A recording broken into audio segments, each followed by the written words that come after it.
ڕۆڵی خوێندن چیە لە کوردستان بەبێ بوونی دامەزراندن؟ فەقیرمان زۆر زۆرە، کێشەی سەرەکیش موچەیە. موچە بێکەرامەت قیمەتی نییە، موچەی بێخاک قیمەتی نییە. بەڕاستی ڕۆژانە کۆرۆنا لە ناومانایە، ڕۆژانە ڤایرۆس لە ناومانایە. ڕێژەی تەلاق لە 15 زیادی کردووەم، ڕێژەی زەواج لە 19 کەمی کردووەم. زۆر جێی داخە کە هۆکاری مادی ببێتە هۆکاری کوشتنی خۆشەویستی نێوان دوو کەس. کەس لەسەر و یاساوە نییە، بۆچی ناتوانین ئەو دروشمە وەکو واقعەیەکی جێبەجێکار بەسەر هەر تاکێکدا لە ناو دادگایەکان جێبەجێ بکرێت بەبێ جیاوازی ڕەگەز و ئاین و پلە و پای یاخود ئایدۆلۆژیا ئەسری. پرسیارەکە زۆر بەجێە، زۆریش بە جورئەتی کەم پرسیارات کرد، دەستخۆشی لێ دەکەم.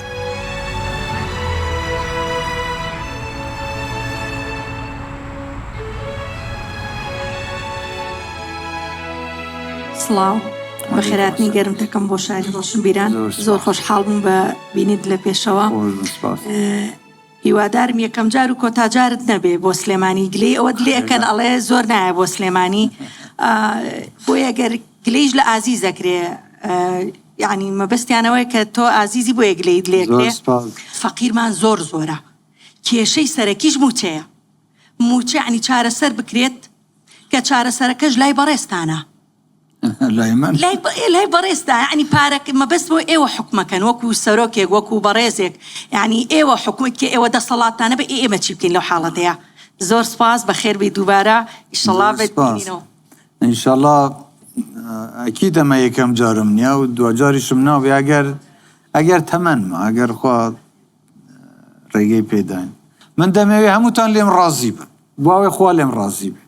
ئەمانەتێکم وەرگرتووە، دەمەوێت ینی ئەو ئەرکە بە دوو ڕوویسپی بەجێ بگەینە. یعنی چۆن من بێم موچە بەدەست منەوە بێ بۆ ئێوەی سەرف نەکەم، ئەوە نییە. ئەمە هەندێک جار هەندێک لایانی سیاسی، هەندێک ڕکەبەری سیاسی بدێ ئەو جۆرە قسانە دەکا عەلە ئەساس لای ئەوە ئەو بۆ نەیدەم. یعنی ئەگەر موچە لای ئێمە بێ بۆ نەیدەین. بەعەکسەوە موچە لە بەغدا بردراوە و بەداخەوە ئەوانەی کە ئێستا اتهامی ئێمە دەکەن، دەڵێن ئێوە بودجە نادەن، هەمان ئەو کەسانە بوون کە داکۆکیان دەکرد لەوەی بەغدا بودجەی حکوومەتی هەرێم بدا. بۆ ئەوەی ئەم شتە لە دەست هەرێم دەربینن بیدەنەوە دەست بەغدا، ئێستا خۆیان وەڵامیان نییە، نازانم بۆ کەسێک نییە لەوان بپرسێ بڵێ ئەرێ ئێوە داواتان دەکرد دەتان گوت بە بەغدا موچەمان بداتێ، ئێستا ئێوە بۆ بێدەنگن. خۆ ئێستاش هەر من لەسەر ئێوە بەجواوم، ئێستاش هەر من دایم لەگەڵ بەغدا لەسەر لە پەیوەندی بەردەوام داین بۆ ئەوەی موچەکان بەردەوام. ئینشەڵا کێشەی موچە تەواو دەبی، بەڵام دڵنیابە لەوەی کە بەدەستمەم بێ یەک ڕۆژیش دوای ناخە. من سەوستانە دەبەری ڕانیە ئەو کێشەیەم دەمەوێت بیخەمە ڕوو وەکو پارێزەرێک زیاتر پەیوەندی بە سەربەخۆی دادگاکانی کوردستانەوەیە. نەبوونی سەروەری یاسا لە دادگاکان یاخود ئەو دروشمەی هەمانە کە دەڵێت کەس لەسەر و یاساوە نییە، بۆچی ناتوانین ئەو دروشمە وەکو واقعەیەکی جێبەجێکار بەسەر هەر تاکێکدا لە ناو دادگایەکان جێبەجێ بکرێت بەبێ جیاوازی ڕەگەز و ئاین و پلە و پای یاخود ئایدۆلۆژیا ئەسری. دەستخۆش بەسپاس. زۆر سپاس، پرسیارەکە زۆر بەجێە، زۆریش بە جورئەتی کەم پرسیارات کرد، دەستخۆشی لێ دەکەم. بەڵام منیش وەڵامەکەت دەدەمەوە، هیوادارم قبولی کەی لێم. ئەگەر دادگا یان سیستمی دادوەری سەربەخۆ نەبوو، ئەمە گەورەترین کارەساتە بەنسبەت هەر وڵاتێک، هەر نەتەوەیەک، هەر کۆمەڵگەیەک. ئێمە سێ دەستگای سەرەکیمان هەیە، ئەوەی تەشریعیمان هەیە و تەنفیزیمان هەیە و قەزاییشمان هەیە. و مەفروضە ینی پێویستە ئەم سێلایانە سەربەخۆ بن، تەواو سەربەخۆ بن، کەواتە ئەم پرسیارە ئەبێ لە دادگا خۆی بکرێت، چونکە ئێمە وەکو حکوومەت حەقمان نییە و ناش بە حەقمان هەبێت تەداخل لە ئیشوکاری سیستمی دادوەریدا بکەین. نابێت لایەنی جێبەجێکار دەستێوەردان لە دادگا و سیستمی دادوەریدا بکە. بە هەمان شێوە سیستمی یاسادانان و سیستمی جێبەجێکار هەر یەکێک ئەرکەکەی خۆی دیارە. بەڵام لێرەدا پرسیار ئەمەیە، جەناب خۆت دەڵێیت کە دەستێوەردان هەیە و لەوانە لایەنی حزبی دەستێوەردان بکە. باشە شرعیەتی کۆتایی لای کێیە؟ لای هاوڵاتیە. لای هاوڵاتیە. حەکەمی کۆتایی هاوڵاتیە. ئێستا ئەگەر ئێوە پێتان وایە لایەنێکی سیاسی دەستێوەردان لە کاروباری دادوەریدا دەکات، ئێوە حەکەمن دەتوانن ئەو لایەنە سیاسیە سزا بدەن. ئێوە دەتوانن لە هەڵبژاردنەکان سزای ئەو لایەنە بدەن، ئێوە دەتوانن لە هەڵسوکەوتی ڕۆژانەتان هەڵوەستان هەبێت. ئێوەی هاوڵاتی حاکمی سەرەکی و کۆتایی ئەم وڵاتەن، ئێوان کە دەتوانە بڕیارە بدەن. زۆر جار کە دەبینی دەستێوەردان دەکرێ، ستەم دەکرێ، کاری هەڵا دەکرێ، خەتاکەی بەشێکی بۆ هاوڵاتی دەگەڕێتەوە چکە قبولی کردووە. ئەگەر قبولی نەکە هەڵوێست وەربگرێ بەرامبەر بە هەڵا، ئەم هەڵانە دووبارە نابنەوە. ئەوەی دەمەوێت ئاماژەی پێ بکەم کە هیچیان ئاماژەیان پێ نەکردووە سەبارەت بە کێشە و گرفتی گوندەکان. گوندەکان ئەگەر باسی بکەین تەواوی ناوچەکانی کوردستان، بە تایبەتی گوندەکانی پشدەر بە تەواوی بەرەو چۆڵبوون ڕۆشتون. هەمومان قەرزداری گوندەکانین، سەرۆکەکان، سەرۆک حیزبەکان، مامۆستایان، دکتۆران، هەمویان پەروەردەی گوندەکانن، لە گوندەکان خزمەت کراون. پێویستە حکوومەتی هەرێمیش هەمومان خزمەتی گوندەکان بکەین. داواکاریشم لە بەڕێستان ئینشاءالله لە دەرفەتێکدا سەردانی پشدەر دەکەیت و کار جدی بۆ گوندەکان و بۆ تەواوی پشدەر و هەموو ناوچەکانی کوردستان دەکەی. سپاس. من هاوڕام لەگەڵ جەنابەت. گوند بۆ ئێمە زۆر زۆر گرنگە و هەموو شۆڕشەکان بەهۆی گوندەکانەوە توانیان بەردەوام بن و ئەمەی کە ئێستا ئێمە هەمانە لە سای سەری ئەو خەواتە بووە کە لەو گوند و شاخ و لادەیانەدا هەبووە. بەڵام بیرتان نەچێتەوە 4500 گوند لە کۆی 5000 گوندی کوردستان وێران کران لە سەردەمی ڕژێمی پێشوو. خەڵکی ئێمە هەمویان هاتن لە کەمپەکان، لە شارەکان، هەندێکی ئاوارەی دەرەوەی وڵات بوون و ئەمە هۆکاری سەرەکی بوو لەوەی کە خەڵک لە گوندەکان دوورکەوتنەوە.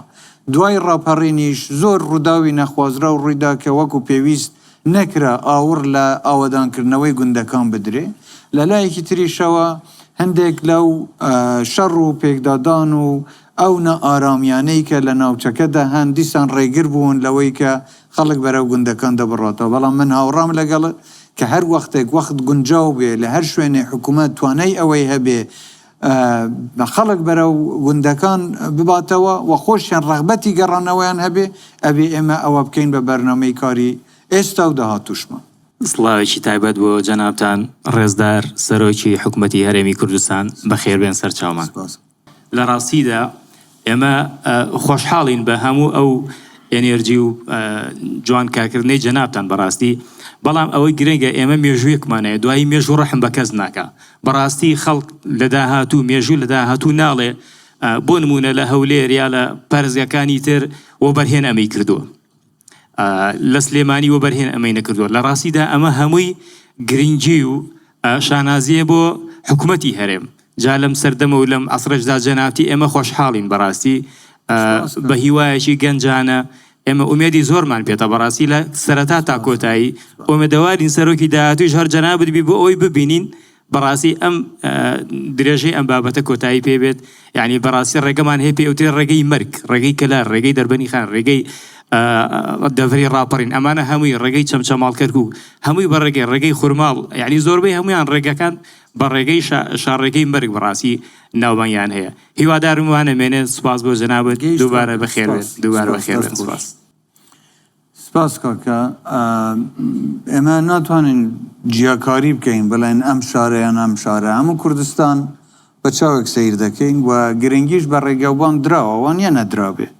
بەڵام لە هەندێک پارێزگا کەرتی تایبەت خۆی ئامادەیی دەربڕیوە لەو قەیرانە داراییەی کە حکوومەت تێیکەوتووە، خۆی هاتووە تحملی بەرپرسیارەتی کردووە لەسەر ئەرکی خۆی، ڕێگەوبانەکانی دروست کردووە کە لەسەر ئەرکی حکوومەت نەبووە، ئەرکی تایبەت بووە، کەرتی تایبەت. هیوادارم ئەو وەبەرهێنەرە و سەرمایەدارانەی ئێرەش هی سلەیمانیش بتوانن ئەم ئەرکە ببینن، چونکە کێشەی گەورەی ئێمە ئەو قەیرانە داراییە بووە کە لە ماوەی ساڵانی ڕابردوو تووشی ئێمە بوو. لەلایەکەوە هەناردەکردنی نەوتی هەرێم وەستا، لەلایەکەوە بودجێی هەرێم بردرا لەلایەکی ترەوە بەهۆی کۆرۆنا و ئەم قەیرانە داراییەی لە ناوچەکە بوو کاریگەریەکی زۆری لەسەر داهاتی هەرێمی کوردستان کرد ئەم جۆرە کارانەش بە داهات دەکرێت لەلایەکی ترەوە هەمومان بیسمان کە هاواری هەموو هاوڵاتیان هەڵدەستەم و داوای موچەیان دەکرد هەروە وای لە هاتبوو کە هەرێمی کوردستان هیچ کێشەیەکی تێدا نەماوە جگە لە موچە ئەم هەموو بەو بێئیمکانیەتە حکوومەت ئەبێ بێ تەماشا بکە کامەی دەکرێت کامەی دەتوانێت لە چ وەختێکە بیکە ئەگەنە من 100% هاوڕام لەگەڵ جەنابەت کە ئەبێ ڕێگاوبان گرنگی پێ بدرێ و بەرنامەشمان هەیە بۆ زیاترکردن و پەرەپێدان و باشترکردنی کواڵەتی ڕێگاوبان لە هەموو لەسەر ئاستی هەموو کوردستان حتا بەرنامەی دروستکردنی خەتی شەمەندەفڕ هێلی کتار و ئەوانەشمان هەیە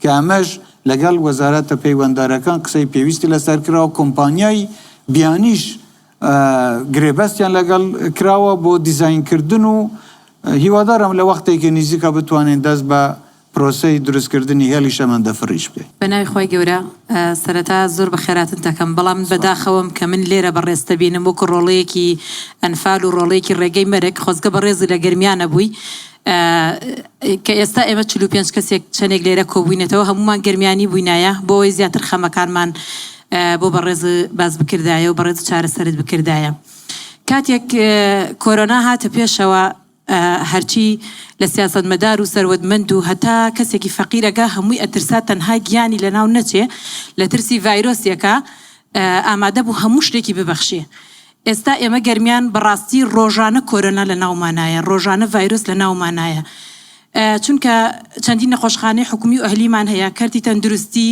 ئەتوانم بڵێم لە ڕووی تایبەتەوە زۆر گەشەی کردووە لە گەرمیانە و لە ڕووی حکومیوە بەڕاستی ڕووخاوە ئەویش نەبوونی مەحرەقەیەکە سووتێنەر بۆ پاژماوە پزیشکیەکان ئەگەر ڕۆژانە تەنها بیهێنە بەرچاوی خۆت کەسێکی ڤایرۆساوی دانی هەڵبکێشرێ یان ژنێک مناڵی ببێ هاوڕێ مناڵەکەی فڕە بدرێ یان سەنتەری گورچی لەمان هەیە سێتێکی کاملی سەنتەرەکە فڕە بدرێ کە لە کاتێکە هیچ مەحرەقەیەک نییە تەنها مادەیەکی شکێنەرمان بۆ مادە تیژەکان هەیە ئەوی ڕێژەیەکی زۆر کەمی ئەشکێنرێ ئەمەش بەڕاستی گرفتێکی زۆر گەورەی ڤایرۆساوی لە ناو گەرمیانە بڵاو بووەتەوە چونکە ئەو پاشماوانە کرێتە سەر زباڵەکان یان لەگەڵ سیاری زباڵەکان ئەکرێتە ناو ژینگە ئەمەش کاریگەریەکی زۆر خراپی هەم لە ڕووی ژینگەیی هەیە و هەم لە ڕووی تەندروستیوە هەیە بۆ دانیشتوانی گەرمیان پەڕەیەکم پێیە 33 پرۆژەی تەواو نەکرا و ڕاگیراوی بەڕێوەبەراتی تەندروستی گەرمیانی تێدایە کە هەمووی کاری جدی پێویستە تا ئێستا ئێمە بە ڕێگەی مەرگ لەبەر ئەوەی شوشەمان نییە مناڵێکی تازە لە دایک بوو کە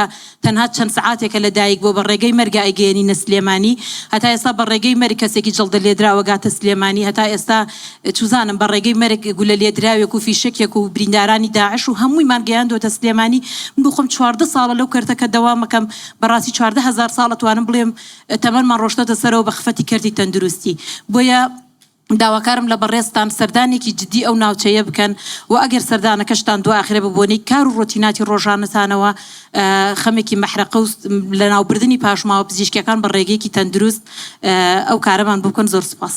زۆر سپاس. من بە شانازیەوە سەردانی گەرمیان دەکەم و پێشتریش سەردانم کردووە بەڵام لەوانەیە ئەم جۆرە گردبوونەوەنەمان نەکرد بێ هیوادارم بتوانین ئەوەش بکەین لە وەختێکە بەڵام لەسەرەوە ناوەستی ئەمە دەتوانێت پێداویستی ناوچەکە دابین بکە؟ بەدڵنیایی نەخۆشخانەی مناڵان تا ئێستا 100 قەرەوەڵەیەکە ڕاگیراوە 400 قەرەوەڵەی گشتێکە ڕاگیراوە یعنی بنەمە ڕێژەکەم پێی ئەگەر دوای بەڕێزت ئزن بفەرمووی بگەێنمە دەست و لە نووسینگەوە ئیشی لەسەر بکەن مەمنونتانە. زۆر باش. دەستان خۆش. سپاس دەست خۆش. ئایا دۆخی موچە باش ئەبێت ئینشاءڵڵا ئێوە خۆتان حکوومەتن ئەگەر مانگێک موچەتان پێ نەدرێت و نەدرێ ئایا مناڵەکانتان پێتان ناڵێن هۆکاری چییە ناتوانن پێداویستیمان بۆ پڕکەنەوە ئایا ئەوە قورس نییە خەڵک جاری وایە بە دوومان کەڕەتێ موچە وەرەگرێت ئەمە یەک دووەمینیان ئایا بۆ کاتی موچە وەرگرتن خانەنیشین ئەبێ هەموو جارە تەسحیەک با یەکێک دوانسیان لە سەری خانەنیشینە وەفات کات ئایا بۆ لە ئەوروپا لە وڵاتە بیانیەکان بۆ موچەی خانەنیشی نەچێتە بە دەرگاکەیان ئایا ئێمە بۆ ئەبێ هەموو جارێک بە هەفتە ئێمە ڕاکەین بە دوای موچەکانمانە. زۆر سپاس. ئینشاڵڵا چارەسەر دەبێ بابەتی موچە و هەموو هەوڵێکیشوان بۆ ئەوەیە چارەسەر ببێ. من دەمێ وەڵامی بەڕێزت بەو جۆرە بدەمەوە، تکایە تەنیا سەیری ئەنجامەکان مەکەن، سەیری هۆکارەکان بکەن، سەیری ئەو هەوڵانە بدەن کە هەوڵ درا موچە لە هەرێمی کوردستان ببردرێ بۆ بەغدا، سەیری ئەو هەوڵانە بکەن کە هەموو هەوڵێک درا بۆ ئەوەی بەرژەوەندی تەسکی شەخسی و حزبی زاڵ بێ بەسەر بەرژەوەندی گشتی و ئەم وەزعە دروستکرا لەبەر ئەم ململانە سیاسیە ناشەریفەی کە هەندێک کەس دەستیان پێ کرد. من نامەیە بچمە ناو وردەکاریەکان ئەگینە پێشتان خۆش بێ من ئامادەم، بەڵام سەیری هۆکارەکان بکەن بۆ ئەم وەزعە وای لێ هات، بۆ بە ئێرە گەیشت، بۆ داوا کرا کە بەغدا بێ هەموو شتەکان بەغدا کۆنترۆل بکە. ئایا هەموو ژیانی ئێمە بۆ ئەوە بووە ئێمە بەس موچە وەربگرین؟ ئایا ئێمە وەکو نەتەوە، وەکو خەڵک پێناسەی نەتەوەییمان، خاکمان کێشەی نەماوە تاکو تەنیا هەموو کێشەکانمان بێ بەس لە موچەدا کورد بکرێتەوە؟ موچە بێکەرامەت قیمەتی نییە، موچەی بێخاک قیمەتی نییە. هیچ شتێک کە قیمەتی کە خاکی نەما، کەرامەتت نەما، وجودت نەما، وەکو نەتەوە، وەکو ناسنامە قیمەتی نامێن. من دەزانم خوشکم جەنابەت چی دەڵێیت، بەڵام دەڵێم لە هۆکارەکان بپرسە، ئەوانەی کە بۆن باعەسی ئەوەی کە موچە کێشەی تێدا بکەوێ یان دوا بخرێ لە هۆکارەکان بپرسن، نەک لە ئەنجامەکە. هێشتا خەریکی چارەسەرکردنی هۆکارەکان و ئەنجامەکانیشین. تێکێک لەو پرۆژانەی کە ئێمە دەستمان پێ کردووە بابەتی هەژماری من بۆ ئەوەیە ئەم کێشانە نەمێنێ. چیتر خانەنشینێک، چیتر خاوەن شەهیدێک، چیتر پەککەوتەیەک نەچێت لە ڕێزەکە بوەستێ، بەعەکسەوە لە هەر کوێ بیەوێ لە شوێنێک ئەیتیێم ماشینێکە یانیش نازانم بانکێکە دەتوانێت بچێن بە کەیفی خۆی، لە کاتی خۆی، بە زەوقی خۆی، بە ڕەغبەتی خۆی بتوانێت بچێ موچەکەی خۆی وەربگرێ. هیچ پێویست نەبێت چیتر ئەم مەوزوع ئەمێنێ. ئێمە ئەو شتانەمان دەست پێ کردووە، بەڵام ئەوە خەریکن ناڵن ئەمەش سەر بگرێ، دژاتی ئەمەش دەکرێ. ئەوەی من دەیکە من بۆ ئێوەی دەکەم، ئەوەی ئێمە دەیکەین خەریکین بۆ ئەوەیە ئێوە خاوەنی بڕیاری خۆتان بن، چیتر بەرمنەتی ئەم و ئەو نەبن، چیتر لە سەفەکانە نەوەستن، چیتر لەبەر خۆری هەتا و سەرمای زستان و ئەوانە نەچن ڕیز بگرن بۆ ئەوی موچە وەربگرن. ئێمە دەمانەوێت ئێوە ئەو موچەی هەتانە بە سەربەرزیەوە بەبێ منەتەوە بەبێ کێشەوە هەمومانگە وەری بگرن. خوا خەریکی ئەو شتانەین، بەڵام دەبینی ئەو لە تعدیق و شتمان لەسەر لێدە دەڵێەوە خەریکن کە فێڵتان هەیە و نازانم چی دەکەن و بۆیە ئەم بەرنامانەتان دروست کرد. شتیوان نییە. ئەم بەرنامەی کە دەڵێم ئێمە دەستمان پێ کردووە پرۆژەی هەژماری من ڕێک بۆ ئەوەیە بە ڕێزێکی وەکو جەنابەت چیتر خەمی ئەم جۆرە کێشانەت نەبێ. بە ناوی خوای گەورە و میهرەبان، من ساید ئەحمەدم لە گەرمیان و هاتووم و لە سنتەری شاری کەلار و هاتووم. زۆر بە خێراتنی بەڕێستانەکەم یاخوا بەخێر بێن بۆ شاری سلێمانی. هیوادارم سەردانەکەتان بێتە مای خێر و یەکڕیزی و تەبایی نێ و هەموو لانە سیاسیەکان. پرسیارەکەی من خەمی خێزان و گەنجانە لە کوردستان بە گشتی و دەڤەری گەرمیان بە تایبەتی. بەڕێز سەرۆکی حکوومەت یەرم، بەڕاستی گەنجان و خێزان لە هەرێمی کوردستان بەو پێی کە ڕێژەی تەلاق پێمان دەڵێت و بەپێی ئامارێکی ئەنجومەنی دادوەری لە هەرێمی کوردستان کە ڕێژەی تەلاق لە 118 بۆ 127 بەرز بۆتەوە، ئەمە ڕێژەیەکی مەترسیدارە لە نێو خێزانە بە تایبەتی و گەنجان. و هەروەها ڕێژەیەکی ترمان هەیە کە لە ساڵی 2014 بۆ ساڵی 2015 ڕێژەی تەلاق لە 115 زیادی کردووە، ڕێژەی زەواج لە 190 کەمی کردووە. ئەم ڕێژیانە زۆر مەترسیدارن لە هەرێمی کوردستاندا. بۆیە من پێم باشە داواکەم لە بەڕێستان ئەگەر بکرێت بۆ هاوکاری گەنجانمان، بۆ ئەوەی زیاتر خێزانەکانمان پارێزراو بن لە هەموو ڕوویەکەوە، بۆی بتوان خزمەتی گەل وڵاتی خۆیان بکەن، خێزانێک پێک بێنن. ئەگەر بکرێت پێشینەی هاوسەرەتی بدرێت بە گەنجان لە 10 ملیۆن بۆ 15 ملیۆن دینار و شوێنێکی نیشتەجێبوونیشان بۆ دابین بکرێت بە قەرزی درێژخایەن. من ناڵم بە بەلاش بیان درێتێ، بە قەرزی درێژخایەن بۆ ئەوەی هیچ نەبێت بتوانێت سوکنایەکێ بێت لە ماوەی 15 ساڵ بۆ 20 ساڵ قەرزەکە با درێژخایەن بێت. لە ڕاستیان لە گەرمیانە ئێستا کەمترین خانوو 8 دەفتەر دۆلارە، یاخود عەرزێک 5 دەفتەر دۆلار و 6 دەفتەر دۆلارە. من پێم باشە بزانم بەرنامەی داهاتووی بەڕێستان و ئەم 5 ساڵە بەرپرسیارەتی لەسەر بووە چی بۆ گەنجانەکەیت و من زۆر سوپاسانەکەم و دووبارە بەخێر بێن سەرچاومانات. پێکێنانی خێزان گرنگە بۆ تەندروستی کۆمەڵگە، بۆ پەیوەندی نێوان خەڵک، چ لە ڕووی ئاینەوە، چ لە ڕووی کولتورەوە، چ لە ڕووی عرف و تەقالیدی کوردەواریەوە. خێزان لە کوردستان شتێکی زۆر گرنگ و گەورە بووە، بەڵام من لەگەڵ یەکشت نیم، نرخی مادی بەسەر زەواج بسەپێندرێت کە بگوترێ خێزان لەبەر هۆکاری مادی پێک نایە. طبعاً ئەمە دوو شتە، یەکێک دەبێت هەندێک جار بۆ ئەوەی خێزانێک پێک بێت ماڵی کچەکە داوای نەختینەیەکی زۆر دەکا، داوای پارەیەکی زۆر دەکا کە لەوانەیە کۆڕ یان زاوا ئیمکانیەتی ئەوەی نەبێ.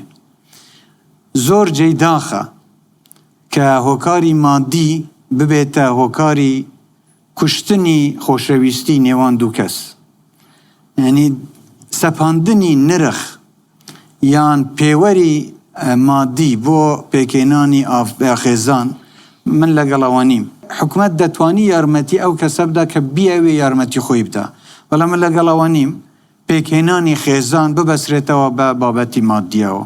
تێدەگەم ئەوەی کە خەڵک مەعاناتی هەیە لەوانەیە بژێوی ژیانی خەڵک پێویستی بەوە بێ زیاتر ببوژێتەوە تاکو بتوانن بیر لە پێکێنانی خێزان بکەن. مەش حکومەت هەندێک هەنگاوی تریشی گرتوۆتە بەروبیری لێکردوتەوە، بە تایبەتی لەوەی کە ئێمە بە تەمای بە دیجیتالکردنی سیستمی ئابووری و مالی هەرێمین و خەڵک بتوانن بۆ خۆیان قەرزی درێژخایەن وەربگرن، نەک تەنیا لە حکومەت بەڵکو لە کردی تایبەت لە بانکەکان کە دوای بە مروری زەمان بە حکمی ئەوەی بتوانن ئیشوکاری خۆیان پەرە پێ بدەن، دەتوانن قستەکان و قەرزەکانی خۆشیان بدەنەوە. ئەوەی لەسەر حکومەتە و ئاسانکاریە بکە، ئەوەی لە توانای حکومەتدا بێ بێگومان درێغی ناکات. من فاتح ساڵح وەکو شاخەوانێک لەگەڵ بەڕێزت ئەمڕۆ گفتوگۆگەین، ئەوە نێ ئاگادارم بەڕێزیشتان خولیا و حەزێکی شاخەوانیتان هەیە. حەزم لە سروشتە زۆر حەزم لە سروشتە. بەڕێزت لە مناقەشەکەی ئەمڕۆیە و لە وەڵامی پرسیارەکانی هاوڕێیانی ترمان زۆر جەختت لەسەر بوونی ئینتیما کردەوە، خاک و وڵاتی خۆمان خۆش بێن. ئەمە ئینتیمایەکی زۆر باشی گەڕانەوەتەوە بۆ تاکی کورد، نەک تەنها گەن، چونکە هەموو چین و توێژێکمان لەگەڵ ئێمە لە شاخەوانیە. کاچینە ناو سروشتەوە خاکی وڵاتەکەی خۆت زیاتر خۆشەوێ.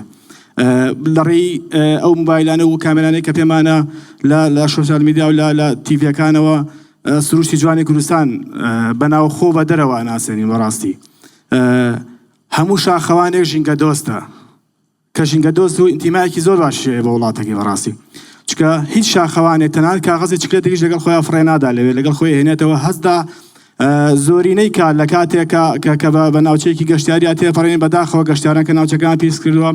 ئێمە ئەو وەعیین بە خەڵک لە بەرچاویەوانە پاژماوەی ئەو خواردن و ئەو کەلوپەلانی کە پێیان بۆ کوێیەکەینەوە بۆی وەعیەک لای ئەوان دروست بکەین. بەڵام بەداخەوە ئەوەی کە هەیە لە کوردستانی خۆمانە لەم چەند پارێزگا کەمەی کە هەمانە تا ئێستا سێ جیهەتی شاخەوانی هەیە کە تۆڕی شاخەوانی کوردستان و یەکێتی شاخەوانی کوردستان کە لە سلێمانین لەگەڵ فیدراسیۆنی شاخەوانی لە هەولێر. لە وڵاتێکی گەورەیە کوێران یەک فیدراسیۆن هەیە، لە وڵاتێکی وەکو تورکیا یەک جیهاد هەیە کە سەربەرشتی گروڤە شاخەوانەکانەکەن. ئێستا بە هەوڵی دڵسۆزی شاخەوانان یەکگرتنەوەیەک دروست بووە کە ئەنجومەنێکی شاخەوانی فێک بێت، بەڵام ئەمە لە سۆنگەی دڵسۆزی شاخەوانان خۆیانەوەیە. تکایە با حکوومەتی هەرێم دەستگیریان بکات، تکایە با دەستگیریمان بکەن بۆی کە بتوانین ڕێنمایی لە یەک شوێنەوە وەربگرین. یەک کێشەی زۆر گرنگی ترمان هەیە، کێشەی بازگەکانە بەتایبەتی. ئێمە هەموو گەشتێکی شاخەوانی کە ئەنجامین سەرەتا مۆڵەت وەرەگرین، ڕۆژی سێشەمە مۆڵەت وەرەگرین بۆ ڕۆژی هەینی گەشتەکە ئەنجام بدەین. هەموو ناوداتا و معلوماتی ئەو کەسەشی کە سەفەرشتیارەکە بە ژمارە تەلەفۆنی ئەندامەکانیشمانەوە درێتە ئاسایش. بەڵام بەداخەوە بە میزاجی شخصی کەسانی کە لە بازگەکان کارەکەن زۆر جار ئاستەنگمامەوە دروستەکەن، ڕێگریمان لێکەن یا ئەمان گێڕنەوە. هیوادارم ئەم کێشە و گرفتانە چارەسەر ببێت. سپاس دەکەین وەکو بەڕێزیشت کە حەزت لە ناو سروشتە، هیوادارم لە لای خۆت بنووسیت و ئەو کێشەی بازگانەمان بۆ چارەسەر بکەن کە ڕێگریێکی زۆرە لە ئێمەکرێن. کاکە زۆر سپاس. من جارێ دەستخۆشی لێ دەکەم کە شاخەوانیت و ژینگە دۆستیت ئەمە کارێکی زۆر باشە دەیکەن هەم بۆ تەندروستی خۆتان هەم بۆ پاراستنی ژینگەی کوردستان. خۆشم بینیومە زۆر لەو شاخەوانانەی کە دەچن هەندێک جار لە تەلەڤیزیۆنەوانەش پێشان دەدەن بەڕاستی زۆر کارێکی باش دەکەن لەوەی کە ژینگە دەپارێزن و حتا ئەو هاوڵاتیانەی تر کە لە هەندێک شوێن شتیان فڕەداوە کۆی دەکەنەوە من خۆمە من بینیوە دەستخۆشیان لێ دەکەم کارێکی زۆر باشە دەیکەن و هیوادارم هیچ کەسێک ژینگەی کوردستان پیس نەکات چونکە هەمومان دەزانین ماڵی گەورەی خۆمانە هەر کەس ماڵی خۆی پیس ناکات چۆن بۆ ماڵە گەورەکەمان پیس بکەین هیوادارم ئەمەوە لە بەرچاو بگرن و ڕەچاوی بکەن.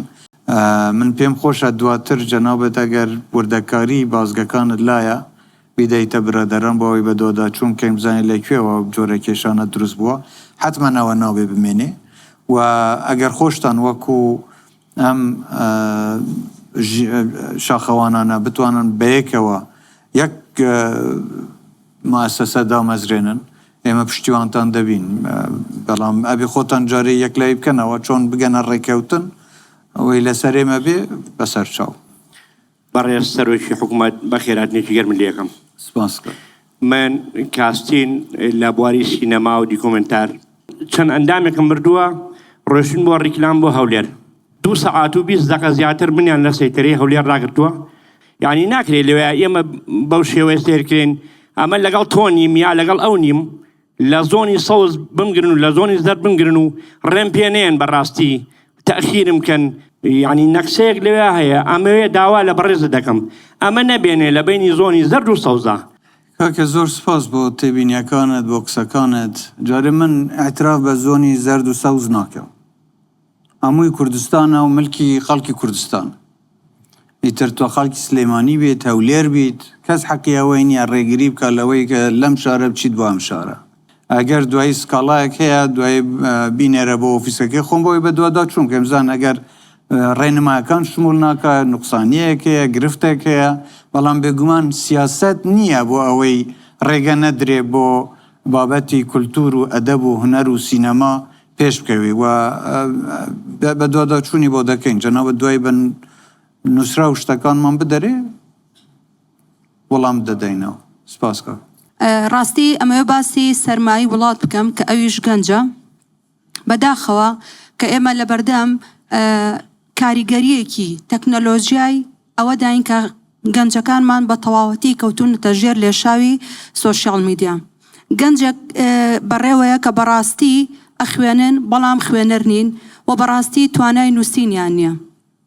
گەنجەکانمان بەڕاستی لە ڕووی زمانی ئینگلیزی و بەکارهێنانی تەکنۆلۆژیاوە زۆر باشن بەڵام بەدەرنین لە خاڵی لاواز کە ئەوانیش ئینتیمای نیشتیمانیان زۆر زەعیفە و لەگەڵ ئەوەشە هەمویان لە گوندێکی بچووکدا دەژین کە سۆشیال میدیا و چەند فرێندێکیانن و گەنجەکانمان بەڕاستی ڕۆڵ نابینن لە ئیشپەیاکردن حەزیان لە ناوچەی پاڵدانەوەیە هۆکاری ئەمە ئەگەڕێنمەوە بۆ کاتی پەروەردە ڕاستە پێشتر باس کراوە بەڵام ئەتوانین بە چەند خاڵێک دەستخێنە سەر خاڵە لاوازەکان و بە دڵنیاییەوە کەرتی پەروەردە ئەڤژێتەوانێ لە هەموو وڵاتێکە ئەگەر بتەوێت سەرمای وڵات چاپکەی ئەبێ دەستکاری کەرتی پەروەردە بکرێت دروستەکە فەرمونون مامۆستا چاوەڕێی موچە نەبێت لەگەڵتام بەڵام من بە بەڕێزت ئەڵێم کاک مەسرور ئەگەر من پارەم پێ نەبێت لە کاتێکە من مامۆستای کەرتی حکومینی بۆ ئاگاداری بەڕێزت بەڵام وەکۆی کە لە کەرتی تایبەت ئیشەکەم ئەزام کە قیستا چۆن ئەدرێت لەسەر چی وەستاوە هەموو بازار چۆن ئەکەوێتە جوڵە کاتێکە مامۆستایەکی بەڕێز یاخود فەرمانبەرێکی بەڕێز موچەوەر ئەگرێت و چۆن بازار ئەبژێتەوە دووبارە بەخێربەی ئومێدەکەم ئینشاءالله پەروەردەیەکی جوان پێشکەشینەوەکانمان بکەین. زۆر سپاس دوسێ بابەتی زۆر گرنگت باس کرد یەکێک بابەتی کاریگەری تەکنۆلۆژیا یان ئارتیفیشل ئینتەلیجنس AI پێ دەڵێن لەسەر نەوەی نوێ گەنج ڕاستە فێری تەکنۆلۆژیا دەبێت لەوانەیە زۆر زوو بتوانێت پرۆگرامێکی کۆمپیوتەر دروست بکە فێری زمان بووە بەڵام لە کۆمەڵگە دابڕاوە و لەوانە لە زۆر نەریت و عادات و کولتوری کوردەواری خۆمان دابڕابێ و نەزانێت ئەمە ئەرکی هەم بنەماڵەیە دایک و باوکە هەم ئەرکی مامۆستایە بۆ ئەوەی سنوورێک دابنێ ئێمە دانەبڕێین لە تەکنۆلۆژیا بەڵام ژیانیشمان نەبێ بە ژیانێکی ڕۆبۆتی و واز لە ژیانی کۆمەڵگە و کولتوری خۆمان ئەوەی کە هەمان بووە وازی لێبێنین.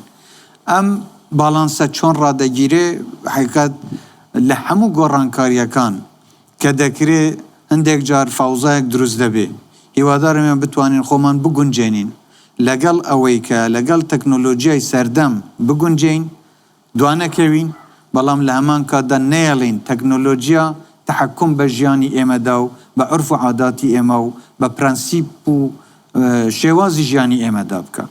هیوادارم مامۆستایان ئەم ئەرکە زۆر بە جددی وەربگرن و دایک و باوکان زۆر بە جددی لەسەر لەگەڵ مناڵەکانی خۆیان لەسەر ئەمە کارێکی جددی بکەن.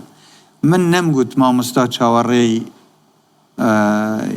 موچە نەکە، مامۆستاش ئینسانە پێویستی بە بژێوی ژیانە، بەڵام ئەو بایکۆتەی کە کرا نەک تەنیا مامۆستا هیچ کەسێک لە کوردستان موچەی وەرنەگرت. پێشمەرگەش لە خەتی پێشەوە بوو لە سەنگەر بوو موچەی وەرنەدەگرت، دکتۆر و پزیشک و پەرستیاریش لە خەستەخانە بوون موچەی وەرنەدەگرت، پۆلیسیش لەسەر شەقام وەستا بوو موچەی وەرنەدەگرت، هەموو موچیان وەرنەدەگرت.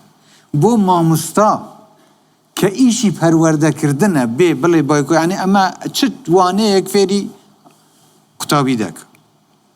من ناڵێ مامۆستا حەقی خۆیەتی، هەموو هاوڵاتیەک هەموو موچە خۆرێک حەقی خۆیەتی مانگانە موچە خۆیان وەربگرن، بەڵام حتا لە باسکردنی هۆکارەکانیش هەڵەی تێدا بوو، دەستی سیاسی تێدا بوو، لەوانەیە هەندێک کەس هاندرابن، لەوانەیە هەندێک کەس بەرژەوەندی شەخسی تێک هەڵ بە شتەکانی تر دەکران، داهاتن بابەتەکانیان بە جۆرێکی تر بە ئاستێکی تر دەیان برد.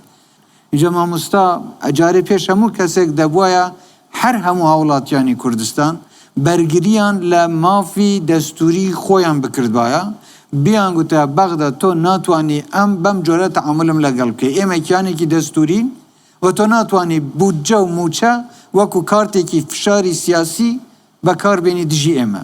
ئەمە کرا نەخێر، بەعەکسەوە لە ئەنی سیاسی داهاتن هانی بەغدان دەدە بۆ فشارەکە زیاتر بکەن بە حساب من یان حزبەکەی من ئەگەر زەرەرمەند بین ئەو سوود ئیستیفادە دەکە. ئاخر چۆن دەبێ وڵاتێک زەرەرمەند بێ، ملەتێک زەرەرمەند بێ بەس بۆ ئەوەی دەستکەوتی سیاسی بوو چەند لایەنێک هەبێ؟ لەمە من مەبەستم ئەمە بووە، گینەم ڕێزم بۆ مامۆستا و دەزان مامۆستاش وەکو هەموو کەسێکی تر پێویستە ژیانی دابین بکرێ و ئینشەڵڵا لەو مەرحەلەیە ئێمە تێدەپەڕینەوە هیوادارم تێش پەڕی بین. من وەلی ئازادم لە شاری سلێمانیەوە، کاری من ئەکتەریە و چیرۆکنووسم بۆ کاری دراما و فلیم. داوا لە تووەکەم با چیتر گەنجەکانمان با لە دەریای ئیجیا نەخینکێن و جەرگی دایکەکانمان نەسووتێ. من خۆم چەندی جارە و ڕێگایم تاقی کردوتەوانێ و کۆتاجا من لە ڕێگای بێلاڕووس بووم، تۆکو باوکێکی معنەوی ئەم میلەتیت. داوا لە تووەکەم کە هەلی کار و پرۆژە و کارگە بکەنەوە بۆ گەنجەکانمان و گەورەکانی ئێمە لە پێشێمەوانێ و گەورەکانی ئێوە کە سەرکردە گەورەکان وەکو هەم سەرکردی هەج شوێنێک بێ حیزبێ بێ کە ناوی سمبولی پێشمەرگەیان کرد بە ئازادی بوو ئەم وڵاتە. بەڵام ئێوە ئایا سمبولی گەنجەکانمان بەچی ناوە بن؟ زۆر خوشحاڵم کە جەنابەت ئێستا لێرەیت لە دەرەوە نیت. چەندین جار گوتت هەوڵت داوە و چوویت و جارێکی تر گەڕایتەوە. جەنابەت داوایە کرد لە من نەبوو، منیش داوایەکم لە جەنابەت هەیە. پێم خۆشە بیت لە یەکێک لە تەلەڤیزیۆنەکان ئەم چیرۆکی خۆت باس بکەیت، چۆن چوویت، کێهانی دایت، چیت بینی، چەند زەحمەتت کێشە بۆ گەڕایتەوە و پێشیان بڵێ هیچ شوێنێک لە وڵات شرینتر و خۆشتر نییە، ئەگەر بتانەوێ لەم وڵاتەدا بژین لەم وڵاتەدا بمرن سەربەرزترە لەوەی ئێمە بچین لە وڵاتانی بێگانە بۆ خەڵکی تر خۆمان بکەین بە قوربانی. ئەوەی لەسەر ئێمە بێ بیکەین بێگومان دەیکەین. لە هەموو ڕۆیەکەوە ئێمە هەوڵی فرەچەشنکردن و هەمە جۆرکردنی ئابووری کوردستانمان داوە، شتێک نییە بە شەوە ڕۆژێک تەواو بێ. هیچ کەسێ حەز ناکات لە خۆشە وڵاتەکەی خۆی بەجێ بێڵێ، بەڵام کە ئێساش گەڕاومەتەوە ئەوە تا من 3 ساڵە گەڕاومەتەوە لە نزیکەی 3 ساڵە بێ ئیش و بێکارم. ئایا کە من هەم دیسان هیچ هیوایەکم نەبێ لەم وڵاتە، هیچ شتێک نەبێ کە من بتوانم بیکەم چی بکەم.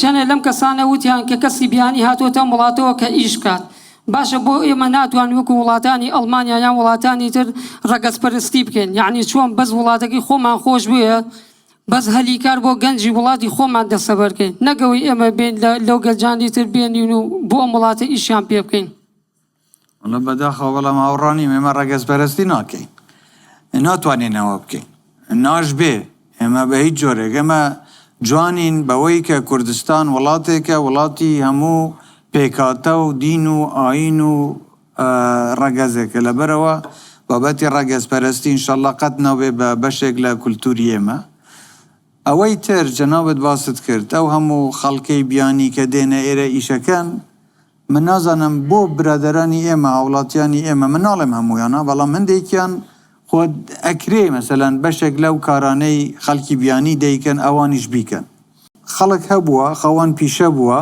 خەوان کارگە بووە هاتووە گلەی کردووە دەڵێ ئێوە هەندێک ڕێنماییتان دەرکردووە نایەڵەن خەڵکی بیانی بێ لێرە ئیش بکە من هاتووم هەمان ئیشم داوا کردووە لە گەنجەکانی خۆمان کەس نایە ئەو ئیشە بکە یعنی خەڵکی خۆمان بە پیر ئیشەکانەوە ناڕۆن ئەمە هەڵمەتێکی هەمەلانەی دەوێ هاوکاری هەموو لایەکی دەوێ بەڵام من هیوادارم جەنابیشت وەکو هاوڵاتیەکی وریا دەوری خۆت ببینیت و بیت ئەم کارانە بکەیت و ئێمە شەو شتانە چاوەڕێ لە گەنجی خۆمان دەکەین کە خۆیان ببن بە سەرکردەی ئایندەی وڵاتەکەی خۆیان سڵاو بەڕێز سەرۆکی حکوومەت من نیگار لە دەربەندی خان خۆشحاڵین بە هاتنت ئێمە کێشەی تەندروستیمان هەیە لە دوای بوومە لەرزەکەی ساڵی 2017ەوە هۆڵی نەشتەرگەری شوێنی مانەوی دکتۆرەکان تێکچوون و تاکو ئێستا نۆژەن نەکراونەتەوە هاوڵاتیانی ئەو قەزایە کە نەخۆشەکەون سەردانی شارەکانی تر ئەکەن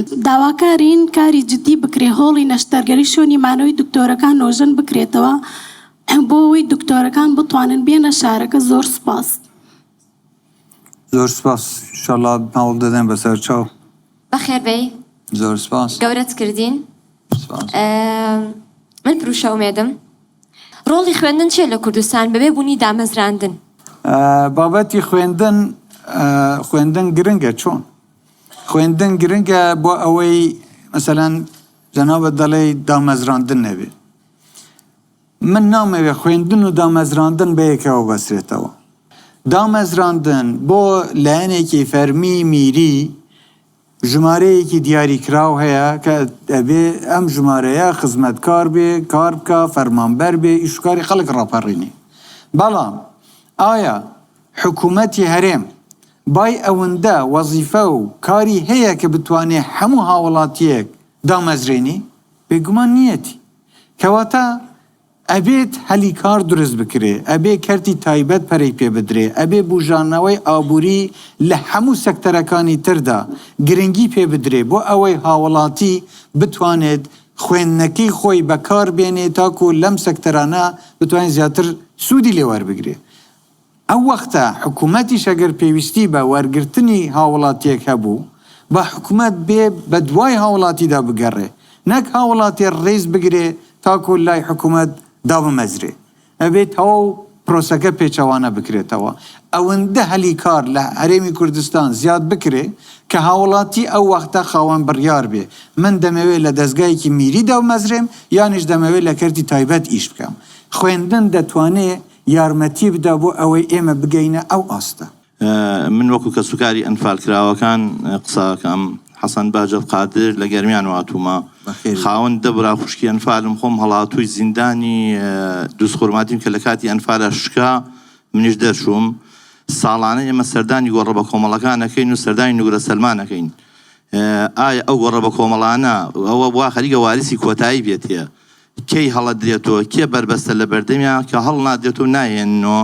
ئایا سەرکردەیەکی باڵای ئەم حکوومەتەی خۆمانە بۆ پێشمان ناکەوێ سەردانی گۆڕە بە کۆمەڵەکان لێ ئێمە زۆر بە زەعیفی ئەڕۆین سیارێکی جێشی عەرەبەکە پێدە بەردەمان ئەمانوە وا ئێمە 20 سیارە ئەڕۆین با 200 سیارە بڕۆین بۆ فشارێکی قورس بکەینە سەر حکوومەتی عێراق ئەو ڕفاتانمان بێتەوە ئایا ئەگەر لێ ئێمە بێن ڕۆژێ لێ ئێمە بێن شەوێ بمێننەوە پێی گەورە ئەون یان پێی بچووگەون سوپاس من نازانم هەمووان لەکوێن ئەوەی بزانین زۆر لە ئەنفالەکان لە هەندێک شوێن دۆزراونەتەوە بەڵام زۆریشیان نەدۆزراونەتەوە خۆشم مام و ئامۆزام و ئەوانم ئەنفال کراوە باڵێ اینجا زۆر لەو کەسانەی کە ڕێگە نەدەدران بێنەوە لەوانە بوو هەندێک کەس ئەوەی من بیستم بەحساب گوتیان ئەبێ ئەوەی فەحسی دیێنەیان بۆ بکەن فەحسی دیێنەی بۆ هەموو کەسێک بکرێ زەحمەتە چونکە لەوانەیە هەندێک بدۆزرێنەوە هەندێک نەدۆزرێنەوە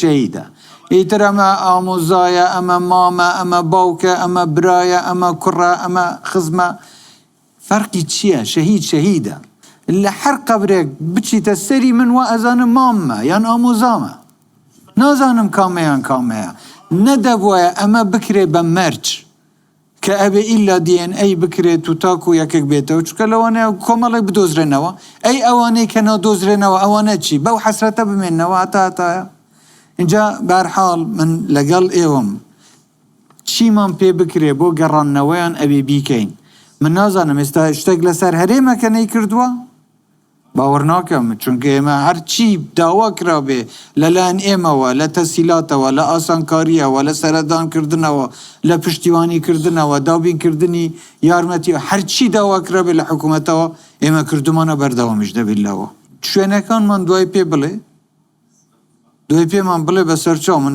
بە وەزارەت دەڵێن بۆ ئەوەی بە دووەدەچوونی بۆک زۆر سپاس اینجا ئەگەر ڕوخسەت بێ بەڵێ وێنە بگرین بەسەر چاو زۆر سپاس